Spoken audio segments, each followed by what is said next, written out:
Hello Ghana for pay kase bosunie na medofo nia esi ewo Mamprobi Polyclinic no wate de she awo ya ne she nyinsem mu nsem yeso oba bia wo ene de yetete kra ne se aseye ne CS ne ade nti pensi de wo ko bi mu pa na wafa wo hawi ni na mu na owia ba behwe ne ba ni mu a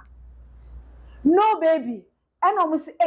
we no anadwuma na sembe no na chese de etite ye ne se oba fufo bi etimi aboira hospital ho akọ ward na maame ne da etimi akọ akọhua ne ba wa abra wo bi ehu nyame ncha de anope ye da sore ye maame na wodi se nyamransam ne ye hu no na the baby is safe and sound o metimi edina ma ne maame. Now the big question no ene say hospital security no na wo mo ye den as at that time midwives for no more hen, nurses for no more hen, in charge for no more hen. Are we even safe as a country? Joining on all our socials, never comments and so etwase. Ye from mama pay the chere e wo pay kase boso. Akuma FM 87.9 Kumasi.